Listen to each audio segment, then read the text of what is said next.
Hello, everyone, and welcome to today's District Administration Web Seminar, which is entitled SEL and Student Mental Health Support as Essential Components for Attendance and Enrollment Recovery, which is brought to you by the generous support of our sponsor, All Here.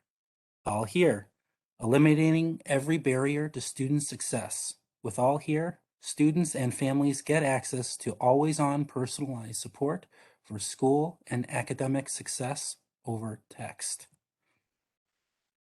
Before we get started today, I would just like to share just a few housekeeping items with you all.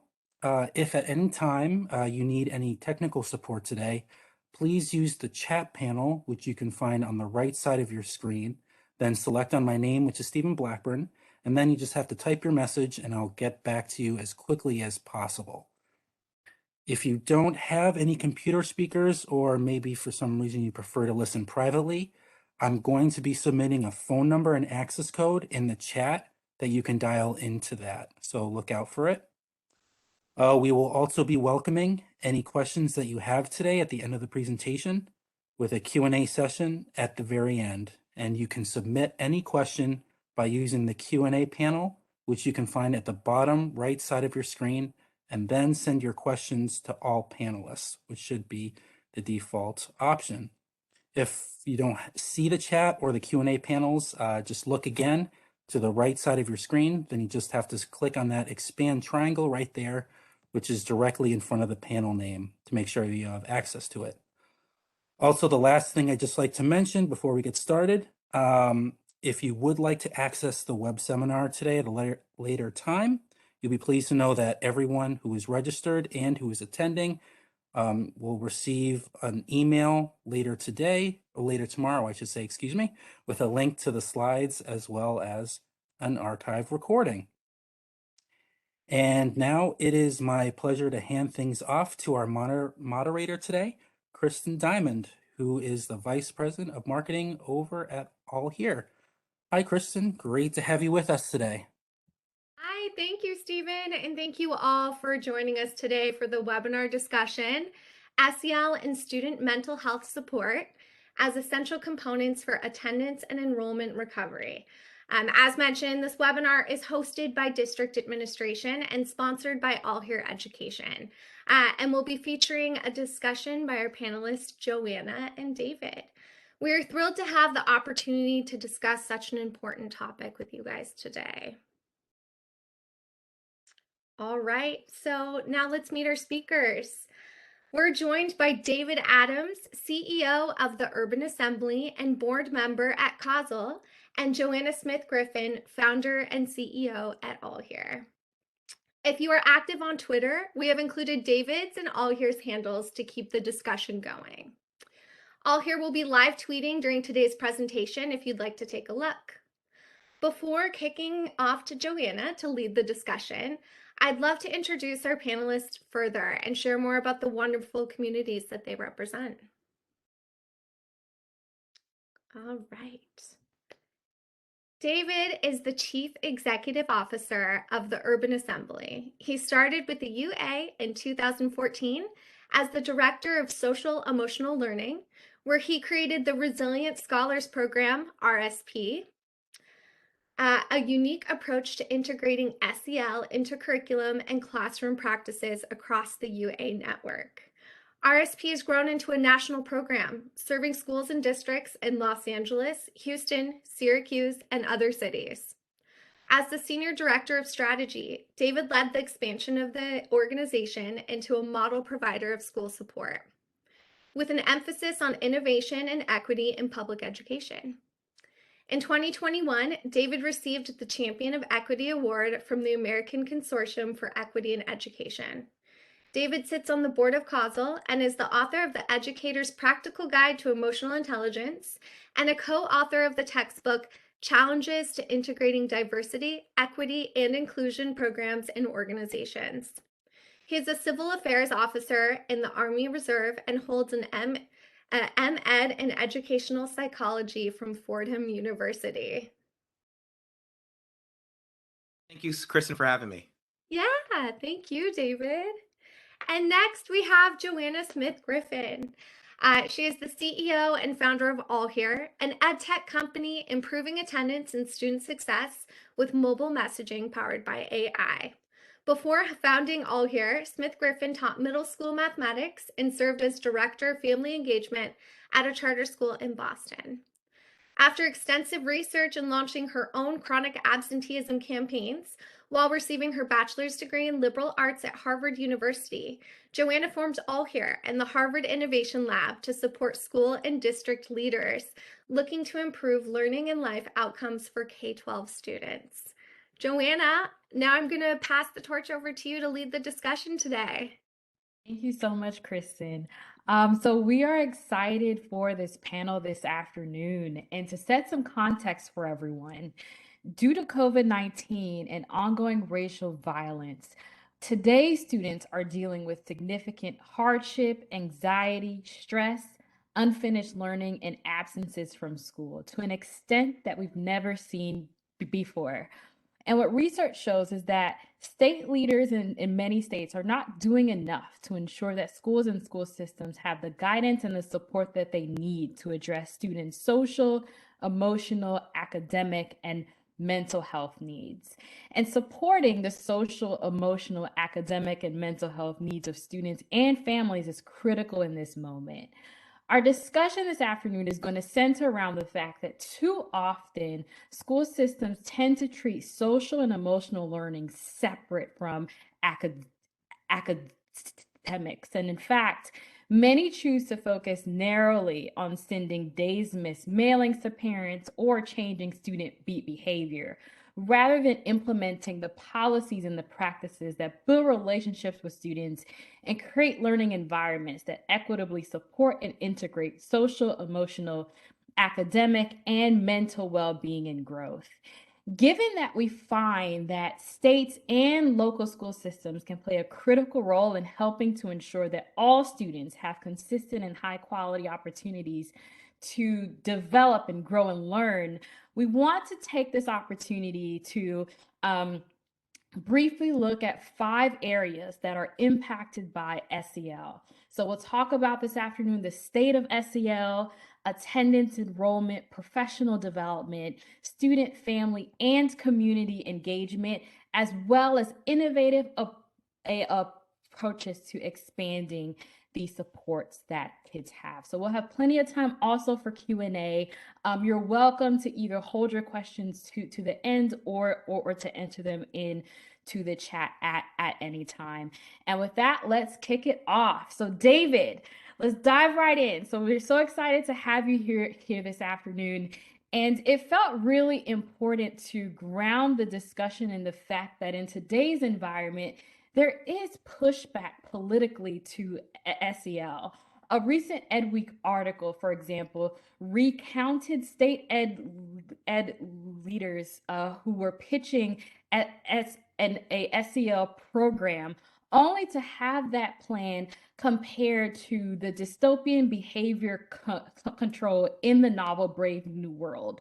While some say that it's parents' job and not school's job to help children develop self-control as well as relationship skills. What's been puzzling to some superintendents is that the goal of SEL, as understood by many, is to connect students and teachers and parents with the right tools and the right resources to get them the help that they need. So it's not a blue issue, it's not a red issue, it's just about what's good for kids. Although, though, SEL has become the latest target of the political atmosphere of these times, we wanted to ground the conversation for the audience by giving you an opportunity to tell us about what is and isn't SEL. Well, it's a great question, Joanna, and you really gave a good overview of some of the challenges that we're seeing coming into social emotional learning, but also some of the opportunities that we have at this point in time in order to help enable our young people to solve the kinds of problems that they need to in life. And that's what we're going to talk about when we talk about social and emotional skill building. We're talking about interpersonal and intrapersonal problem solving. right? So students are aware of their needs and emotions, self-awareness. Students are aware of their external supports, self-awareness, right? So we think about what kinds of problems can we solve when we are clear on our strengths and challenges as a self-awareness context. So let's move over to self-management. And these are both intrapersonal skills. Students can manage their needs and emotions effectively. Students can set and achieve goals. Students make effective decisions. Those are self management goals that are problem solving around mood regulation and emotion regulation, focus, and attention. Now let's move on to the bottom left, right? Where we have social awareness and relationship skills. Social awareness, students are aware of the role and value of others in a greater community. Now, this is solving the problem of how to live in community with each other, one of the most fundamental problems that we've had as human society. Now, if you want to get a little bit smaller than human society, you can also think about relationship skills, which is how we relate to each other in an interpersonal sense. So, your brother, your sister, your spouse. And this is about problem solving in that context. And when you put the interpersonal skills together, that's the green, and the intrapersonal skills together, and that's the orange, you get effective and responsible decision making, which is back to those things that we've kept on talking about, which is problem solving. So, social and emotional learning is how we relate to ourselves and how we relate to others in order to solve problems. That's why it's important for young people to know, and that's why we should be teaching it in all of our schools today. Excellent. And I'm getting a lot of positive feedback in the comments, because once a topic in such a critical need like this can get mangled through the political sphere, Yeah. it's hard to get people to really center on what is important and what's just noise. So thank you for kicking us off in such a way. You're For welcome. folks who aren't familiar with the Castle Five, what are some of the key settings that are needed to facilitate strong SEL? Well, one of the great things about that, if you could come back to that last slide. Yeah. Yeah, if you, one great thing about the Castle Five is over the years, what we've tried to do, or what we have done, is create clarity around the learning environments that contribute to these outcomes, right? So let's just go back to this notion: students can identify their needs and emotions effectively, self-awareness. Where does that happen first? Well, the first place that happens is in interactions between children, infants, and their parents, right? We all remember the terrible twos, or if you don't, that's more power to you. God bless. But I have two children, 8 and 9 years old, and I remember the terrible twos. And one of the reasons why 2 years old is a really difficult age for most children is because kids are really developing intention, but they haven't yet had language caught up with their intent. And so there's this tension here between what I want and what I can say. And so because of that, right, you have a lot of behavior that results as students, or excuse me, as young people try to express their needs and emotions effectively. And so when you think about social and emotional learning at home, right? When we all do this as parents, is we try and teach our young people how to label their feelings. Are you, or even just their wants and needs? Are you hungry? Right? Are you tired? And my son would be like, I'm not tired. He'd be like, half asleep. He's like, I'm not tired. I'm like, okay. But like we try to help our young people associate their states with words so that they communicate more effectively. So there's this notion that social and emotional learning is like a parent's job, or a principal's job, or a coach's job, but it's all of our jobs, right? Because as communities, we invest in our young people so that they can participate in the communities that they're a part of. So we talk about these learning environments. We start out with families and caregivers. The interactions between young people and their parents set the foundation for social emotional skill development. Now, in schools, what happens is the same kind of thing that kind of happens with language. I call this the ELA kind of analogy. We learn language by listening to other people speak, right? It's a developmental process. But in schools, we learn how to manipulate language, and we learn the framing and the constructs of language so that we can create new language around our own intent.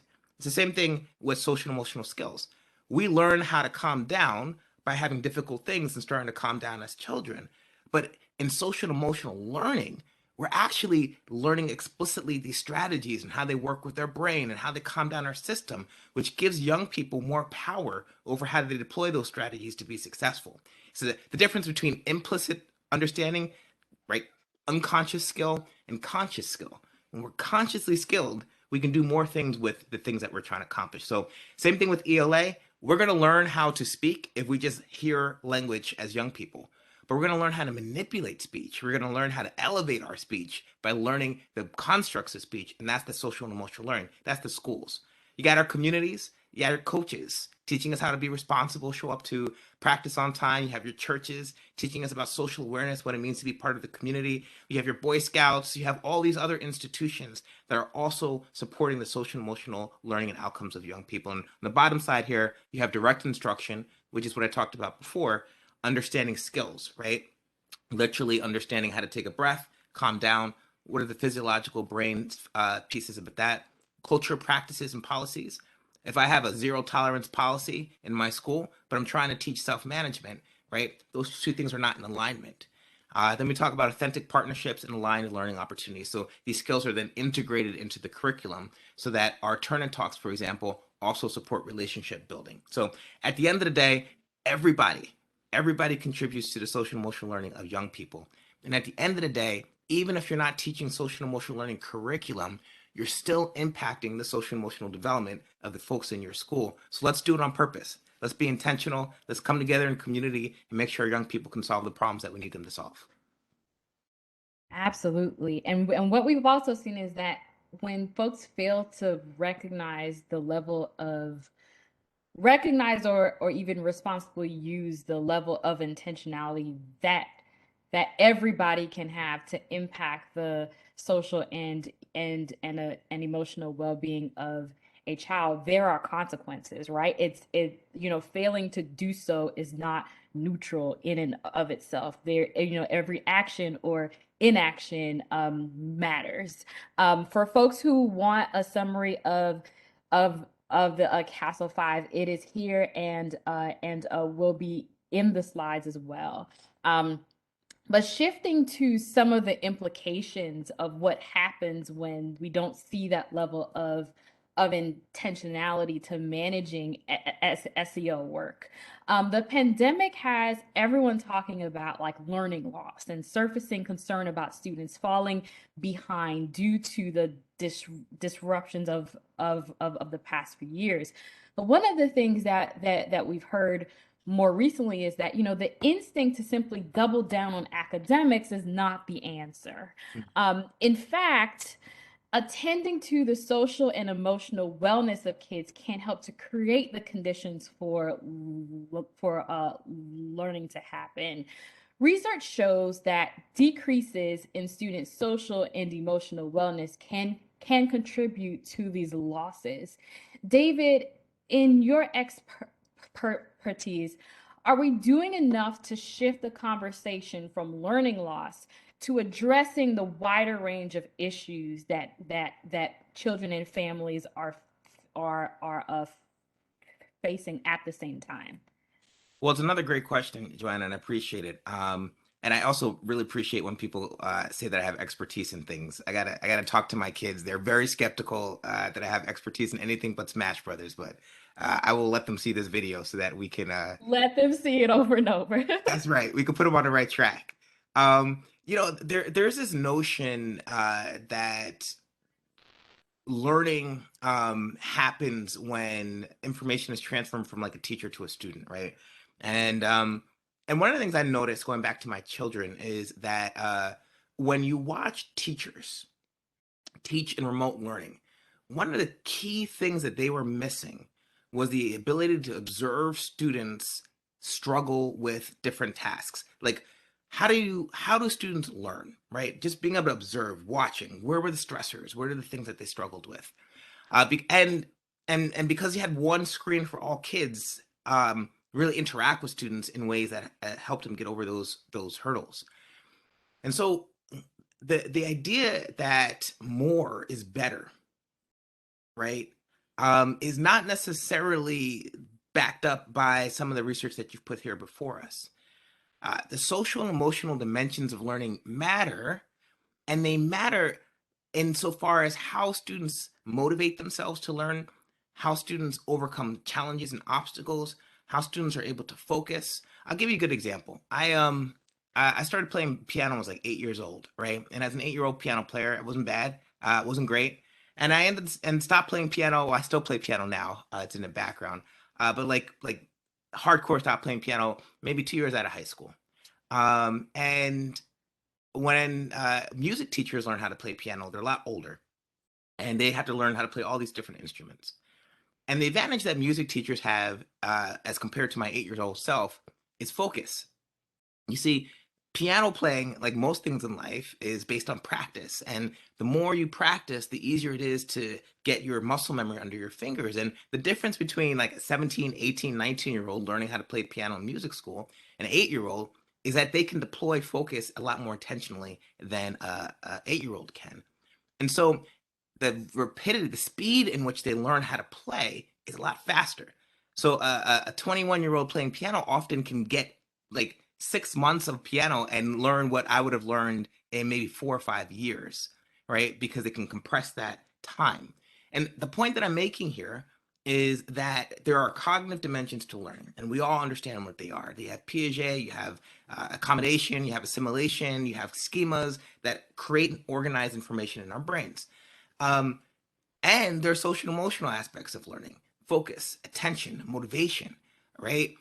And these things are intertwined. So if you can increase focus, attention, and motivation, you can increase the speed in which young people learn. And that is a lot more effective than just increasing the content, and the rapidity of the content, which just stresses kids out. So you got some academic stressors here: social isolation, family economic stressors. All these things impact the amount of attention that students bring to the learning process. And by elevating the skills that allow students to intentionally engage in that learning, setting and achieving goals, like a very simple thing, right?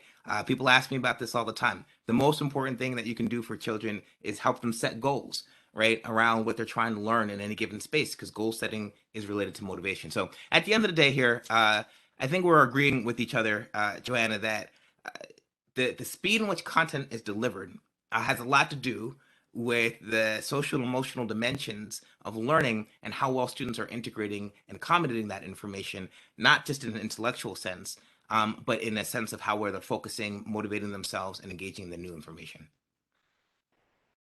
Thank you for that. It's a both and, right? Not an either or. Not an either or. I feel like someone's going to tweet that or summarize what you just said on on Twitter. Let's shift a bit to talk about attendance and enrollment. And I'm just going to take a minute to walk through some of the stats of what we've seen over the past year.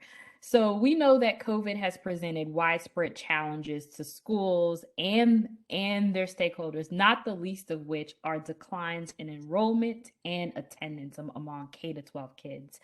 And what the research is now showing is that while these hardships affected nearly all schools, the results of the most recent work suggest that attendance rates and enrollment loss do differ by school characteristics. So, in general, high poverty school systems, systems serving mostly kids of color, and historically low achieving schools reported lower daily attendance rates during and in many cases in this hopefully tail end of COVID than their respective counterparts. And at the early elementary school and at the high school levels, historically lower achieving schools also reported higher rates of enrollment loss compared to higher achieving schools.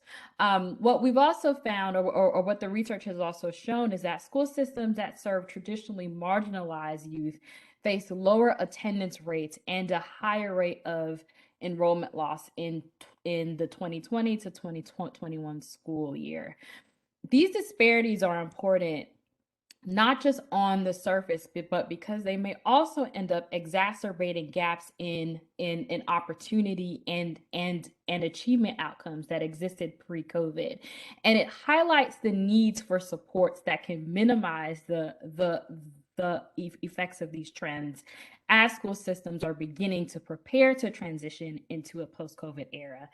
David, in light of these trends, how have you seen SEL being used to help eliminate issues with student absenteeism, as well as challenges with enrollment?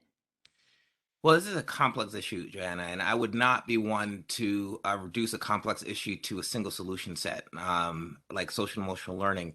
Let's just talk about some of the contributors to some of the challenges in the urban assembly schools around attendance, particularly post-COVID. A number of our students during the remote time started full-time jobs, started working, and then started contributing income to the household, and then are having difficulty removing that income from the household and returning back to school full-time. So let's name that kind of challenge. We're seeing a little bit of relationship here around the vaccination status of our students in terms of the percentage of students who are vaccinated and attendance in our schools, which I think may track some of the things you're talking about with regards to poverty and attendance, which has always been a relationship in the literature. And then lastly, I'd say some of these challenges in terms of social isolation.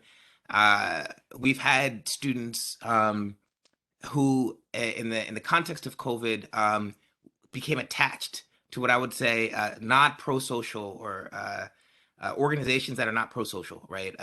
And in the communities that diverted their attention from opportunities like education and school with regards to their development and potential development for our communities. And so when we're looking at some of these constellation of problem sets, and then thinking about what tools does social and emotional learning provide to address some of these concerns. And again, I want to name, right, because I know somebody will out there will say social emotional learning will solve all of my attendance problems, and I wish that were so. We can ameliorate some things, we can mitigate some challenges, we can give 20-30% solution sets, but these are complex challenges, and they need to be honored for the complexity that they bring to the table. So the first thing I would say in terms of a tool set here is relationships. You talk about developing high quality relationships with students and parents. And this comes to the teacher side of the house and comes to the student side of the house. And that could be done in two ways. One is the development of relationship skills themselves, right? How do we develop the kinds of skills, particularly from teacher to student, that engage students in an environment, in an identity that make them want to be in school, right? And there's simple things like standing at your door, knowing names, knowing things about your young people, being able to attract positive attention in terms of your behavioral system, and making sure that students are being seen. We have relationship skills in terms of how we develop relationships with parents. So parents are engaging in a school in a positive way and not necessarily through a destructive context, right? A lot of times with attendance, we start to call parents only when students don't come to school, and so parents start to associate school contact with negative outcomes. And the other thing is just the learning environment itself. What kind of learning environment are we producing for kids that attach them to this institution, right? We are competing a lot of times for our kids' identities. We're competing for a sense of who they are and who they attach themselves to, particularly in high school contexts, where you see the lowest attendance, as we know. And so when we are intentional about developing school environments that give students multiple opportunities to attach themselves, whether that's sports and extracurricular activities, clubs, instructions, relationships, then we have that many more opportunities to engage students in what it means to be a student at your school. And that's part of the social emotional learning tool set, right? It's how do we support young people to develop identities through relationship and institutions. The last thing I'll say about this with regards to attendance and some of the challenges in enrollment is that there are parents who have lost the faith in our public institutions and coming out of COVID with our ability to really support learning. And so I'm not going to get into the politics of masking or unmasking or having schools closed down during COVID or open up. But I will say that this has become a really clear touch point with regards to our public's commitment to the public school system more generally. And it's going to be incumbent upon us to prove to parents and to reprove, I guess, that we are the institution in terms of K-12 schools and public schools that can develop the social and emotional academic development or outcomes for their young people. I had a parent tell me my kid is learning algebra better at home than he is at school, which is a failure of our schools to really develop the whole person, right? It's not about just learning algebra. It's about learning algebra in the context of a classroom, right? So that you're learning not just algebra, but how to be in community with others. And you don't learn that online. You don't learn that through Google Slides. You learn that through people and interactions. And that's what our jobs are asking for in terms of post-secondary outcomes. That's what employers are looking for. And that's what our communities need in terms of young people who are graduating from the K-12 school system. Thank you. When you talk about, reproving and that work that has to happen, it really brings to mind capacity and skills and the mindsets that are necessary for schools to be able to do this work. And when it comes to professional development, states should encourage districts to provide high quality and relevant professional learning opportunities, especially in asset-based ways. So in ways that are culturally responsive, that honor diversity, equity, and inclusion, and that also embrace adult SEL and mindsets and ways to promote evidence-based, equity-focused, systemic SEL for kids. When you think about the work that lies ahead for public education, do you think training that addresses both adult mindsets and skills to help and support kids and parents, and social and emotional and academic needs is part of what's needed? If I were to tack on a part two to that question, do you think that training is necessary for parents as well? Absolutely. So I'll tack on a yes to part two of that question as well as part one.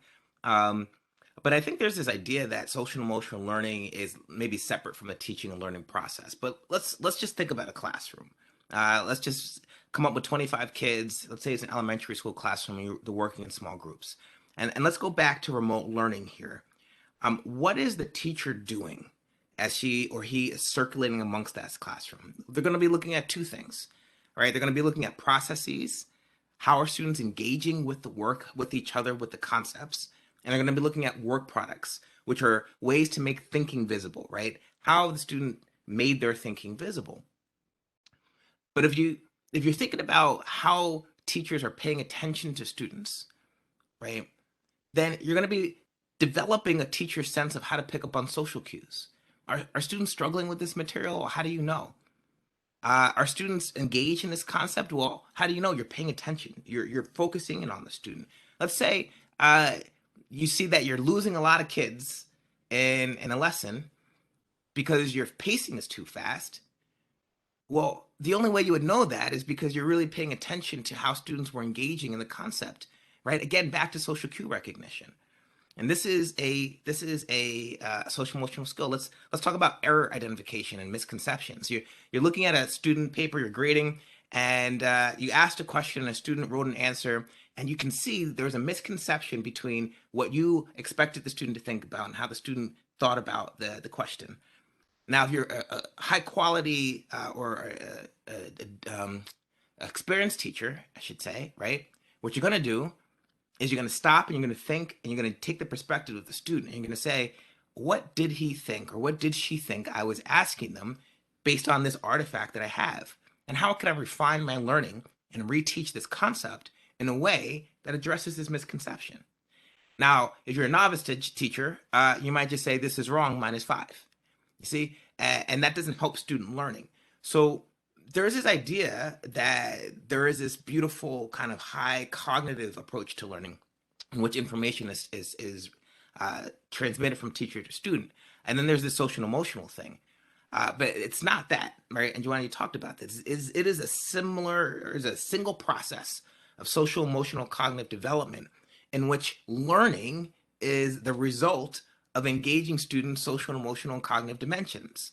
So when teachers understand this, then their pacing is better. Then they're better able to help students over hurdle helps. They're better able to get feedback, right? They're better able to ask questions that are culturally relevant. Again, perspective taking skills.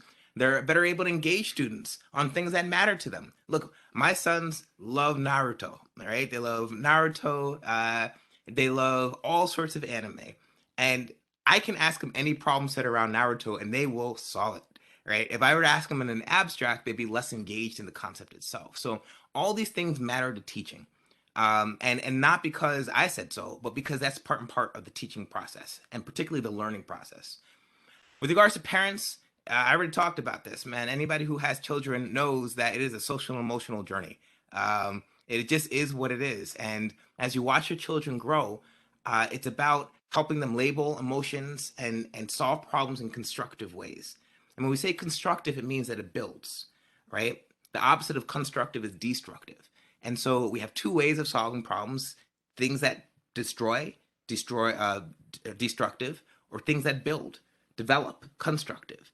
And all of our jobs as parents and as societies is to get as close to constructive problem solving as possible, because that's what moves us forward in our families, communities, and relationships.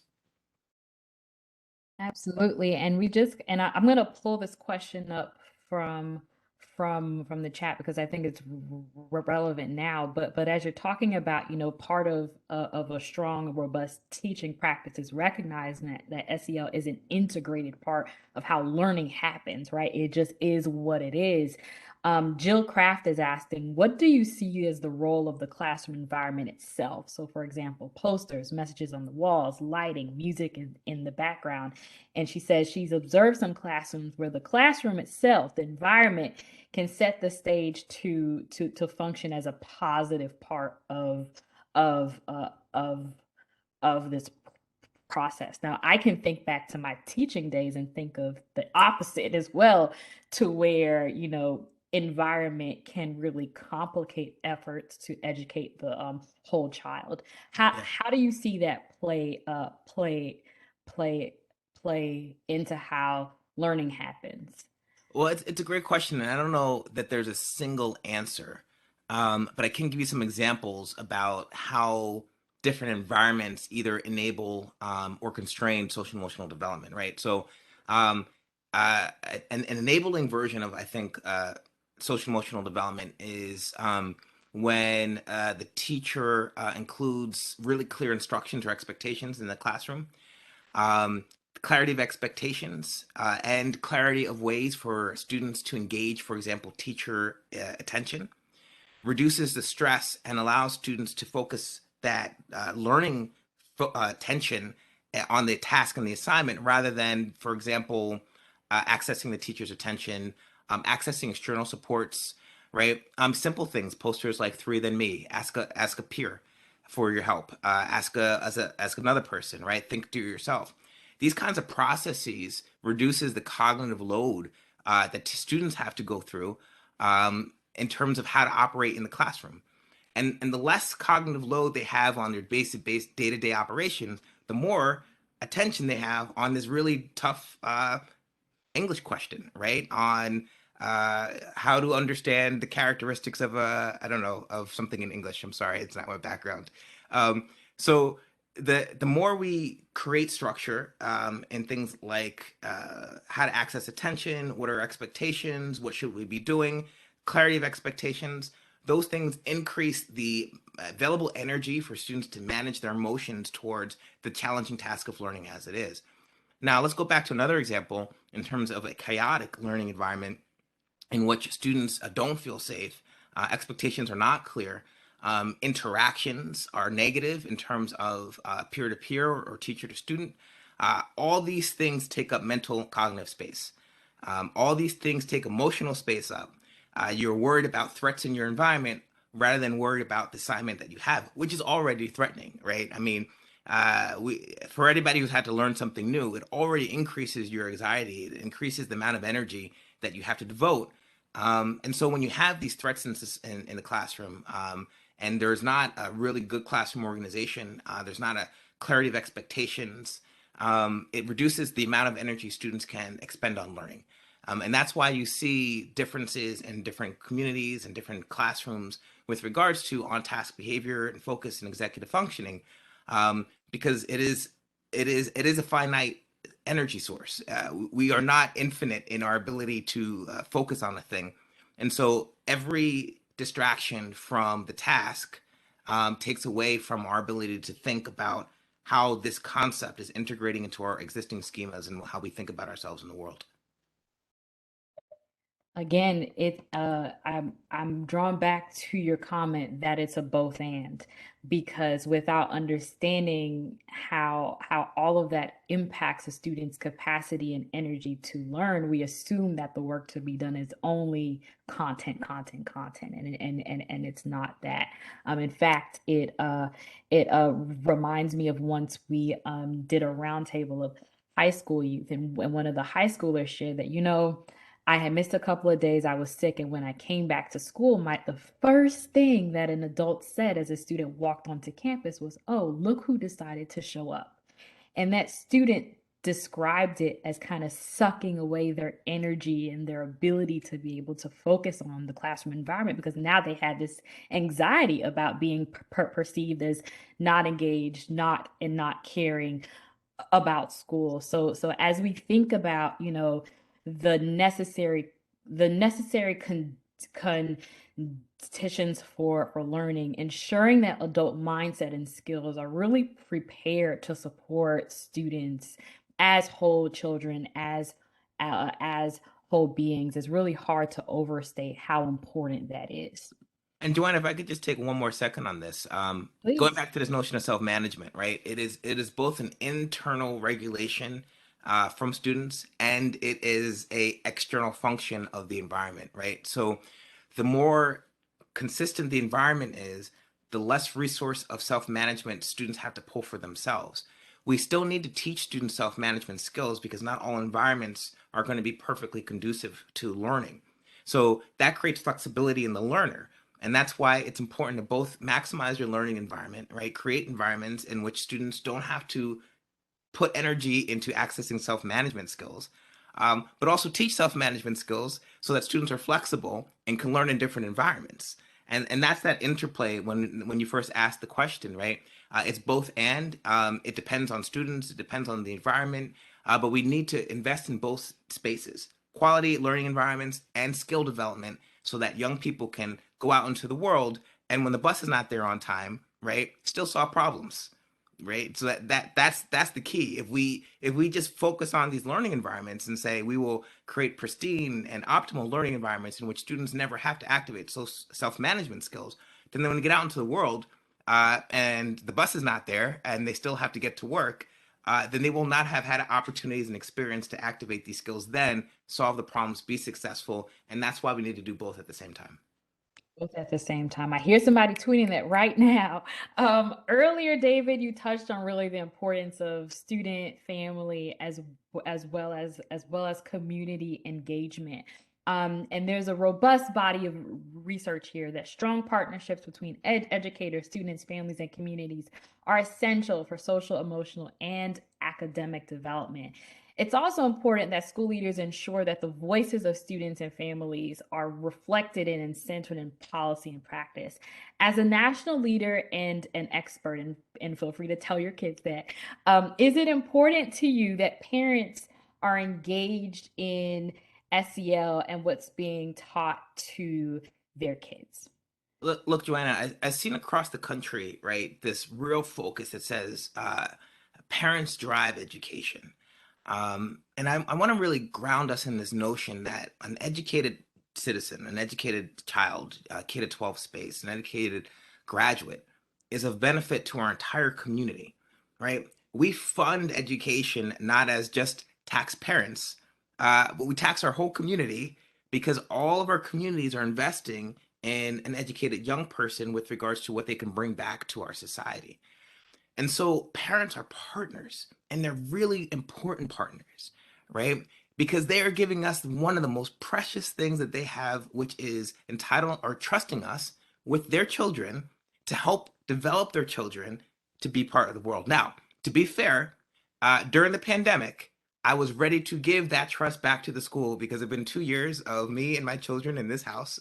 And I was welcoming more input into my children's academic and social emotional development. But when we talk about parents, they are key partners, right? And when we talk about social emotional learning, parents have a lot to say. I mean, they are the first teachers of our young people.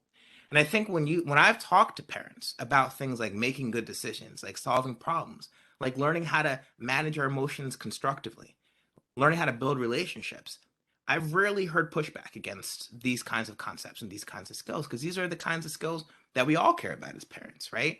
Personal responsibility, cleaning up after yourself, not having to have people pick up after yourself in the house.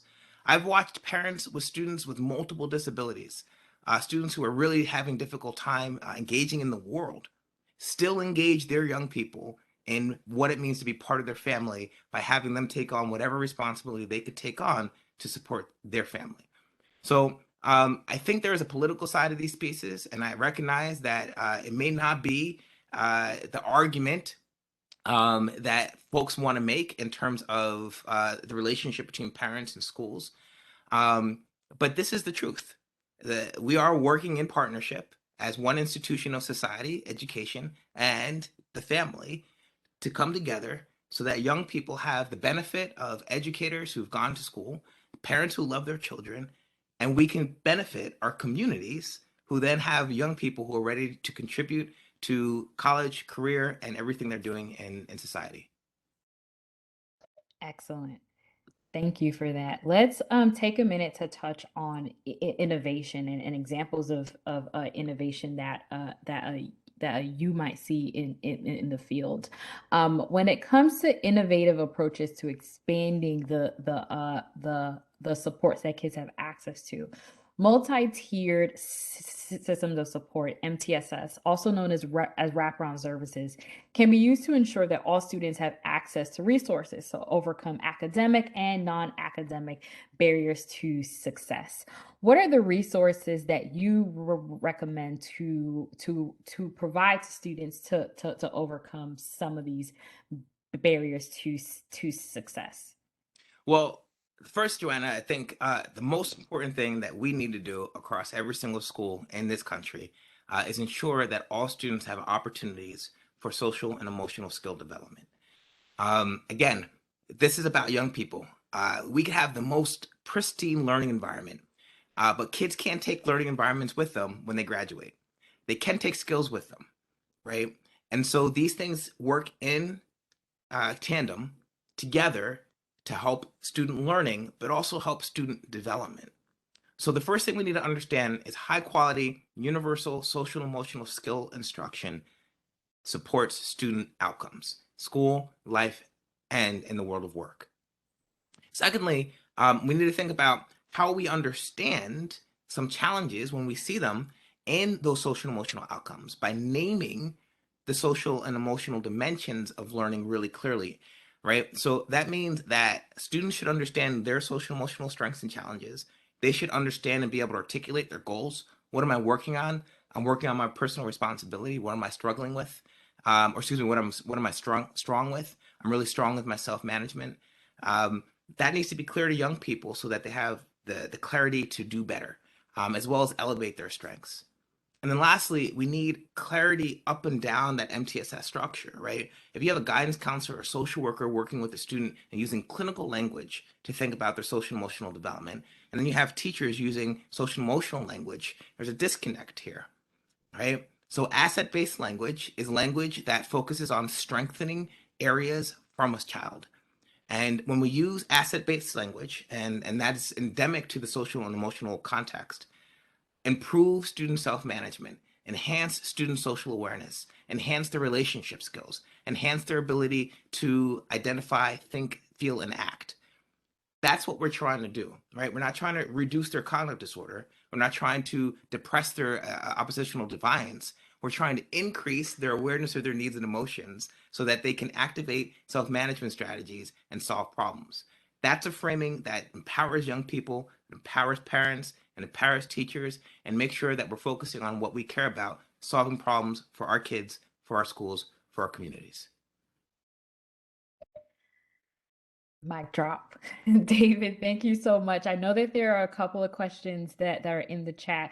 Folks, if you want to ask David a question and haven't yet taken a moment to put it into either the chat or the Q&A panel, please do so now. And while we give folks a couple of moments to get their questions in, I want to share some quick perspective from all here and kind of our stance on supporting SEL attendance and enrollment during as well as after COVID.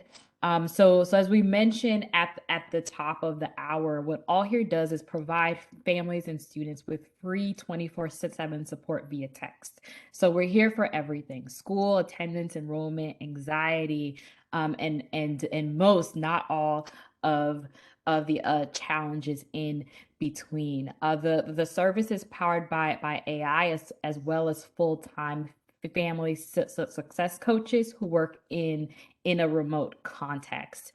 The goal of each conversation is to get the right family and the right student the right help at the right time. And sometimes that means being a coach and an advocate, that affirming voice that's providing a family or a student with information, personalized help, answers to questions, a resource, or a referral for help.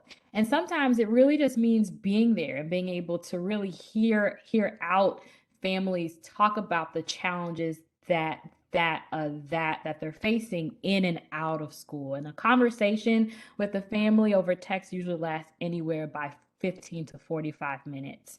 By the numbers, providing families and students with help and support in this way has had impacts on learning outcomes, including GPA, course grades, as well as absenteeism, with a 2-second chat time. So, SEL Day, David, it's coming up. Would you like to take a moment and share with folks what is going to happen on March 11th? I sure will. Well, so SEL Day is coming in on March 11th, and as you can see here, it's coming from SEL for US and yours truly, the Urban Assembly, and you right here in the audience and on the panel can get involved by going to selday.org and thinking about how to promote SEL, how to support SEL, how to elevate the social and emotional learning practices that help us find common good and pursue common ground, right? And so you can join the movement by going to selday.org, making a commitment, and it could be anything. You can have an activity at your school. You can write a letter to the editor. You can write a letter to your senator. You can have your kids get on camera and say social emotional learning skills are important to me because of this reason. There are so many ways to participate that you guys should all have an opportunity to contribute to this movement. Last year, we had about 50 states. We had 63 countries, 12 million impressions on Twitter. We were trending for 3 hours on Twitter. And with your help, we can trend one more time. So very excited to invite you all to SEL Day, selday.org. Show up, show out, let folks know, finding common good, pursuing common ground is important to us as a country, as a community, and you can help. Excellent. Thank you so much. There have been a couple of questions that have come into chat, and I'll throw it to Kristen to lead us through those. Yeah, thank you, Joanna. Thank you, David. Thank you to our engaged audience. This is great. The chat and Q&A has been blown up, and we have some great questions to ask Joanna and David. So first off, Christopher has asked, what was the biggest impact to SEL practices during the pandemic that you saw, David? I think the biggest impact was that the use of video or online learning really constrained our ability to create in-person interaction or interactions. Like, it was a long time before, for example, Google Classroom actually created small group interactions, right? And so it went from a space where folks could develop social emotional skills and even academic skills in more targeted ways to everybody all at once. Now, don't get me wrong, we still did the work, right? And we still engaged our students. We created relationships. We deployed those relationships in order to be successful. But it took a long time, I think, for us to understand how to bring folks together. And it's very, very difficult when 90% of your classroom is not on video to build relationships. So that was a struggle. We worked on it. We got better on it. Many of our students started coming to school for advisory, where we taught the SEL skills as a really grounding section. Most of our schools started to prioritize advisory because that was the one space where students could really interact with each other and see each other and feel engaged. So we overcame those problems, and we're thinking about now how do we incorporate some of those learnings and back into remote in-person learning so that we can make progress and continue that forward motion. Great. Thank you, David. Let's see. Laura has two questions. How difficult is it to implement a chatbot, and how have families responded to the districts who brought on a chatbot for communication during the pandemic? And Joanna, I would assume this one is best suited for you. Sure. So we talked about 24/7 chat support, and it's really seen as a way to really alleviate some of the burden from educators having some of these conversations. There's research showing that some families are more comfortable sharing information that they may be facing about their well-being and any challenges that they're facing to it over text than to a person, especially if there's a deficit in the kinds of relationships that they have at school. So it I would really encourage viewing it as a way to supplement a systemic approach to SEL that's happening at a campus. Not, it's both and, you should have systemic school-based SEL, and there are programs and tools that can help educators in their implementation process. Great. And then how easy is it to implement a chatbot was the second part of her question. For the sake of time, easy. Easy, excuse me. Great. And then this one came in the tail end of this discussion about the chatbots. Can districts see the topics that their communities are discussing with their chatbots via text? Yes. Great. And Andrea has wrote in, what are some ways that we as educators can implement these SEL strategies in our efforts to engage students and families who have a history of disengagement? How do we bring them into our learning communities so that they can benefit from our integration of SEL and academics?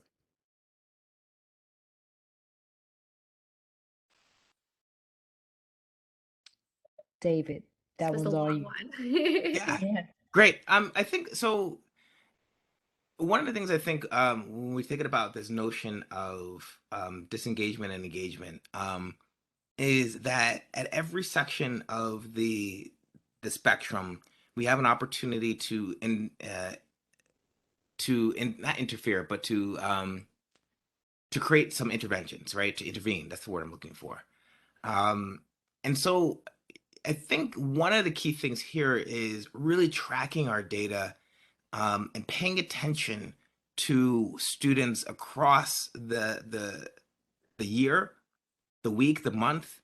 Um, we had students, for example, who were taking first period off every week, right? And it turns out they started failing first period courses, right? And this is a question that could be answered, right? Like, what's stopping you from coming to first period? Same thing with attendance, Mondays, Fridays, all these things start to become these patterns. So I would say here the most important thing that we need to do is start to really pay attention to our kids. How many of our kids are attached to the school? That's a question, right? How many of our kids are taking part in an extracurricular activity? That's a question. And so if we can start to target folks and not wait for folks to fail, we can elevate this work before we get to a place where we have to really dig deep to getting students re-engaged back in our community. So I would hope to answer this question as to not wait till a student or family have a history of disengagement, but really be tracking our data, really be tracking our students. That first month of school, most students are showing up, right? So something happens in month 2, and we need to be on top of that before it gets to month 3, 4, 5, and 6. I'll also quickly chime in here that sometimes I think when educators say have a history of disengagement, that sometimes what I've seen is that, oral histories of students can get passed on from year to year to year. And if a student had a challenging year one year, then when they're starting a new grade with a new teacher, that's sometimes actually they're treated with the residue that's not always positive from that prior year. And really treating kind of every quarter, every week as a new and fresh opportunity to meet that child where they are at that moment.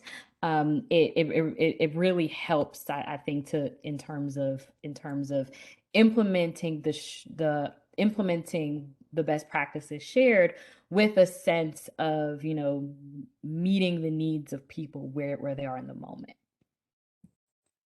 Thank you, guys. Perfect. Yeah, thank you. This was great. I mean, that's all the time we have for questions today. But if there are any questions that we didn't get to, then I'm sure that our partners over at All Here will be willing to get back to your questions individually after today's webinar. And I see that there are a few of them, so look out for that.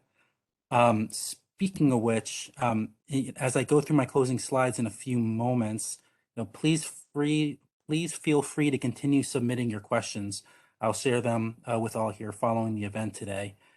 So please feel free to do that. And I'd also like to take the time to thank you, Joanna, David, Kristen, and our partners over at All Here for taking the time to speak on this. Our audience really appreciates it as well, for sure.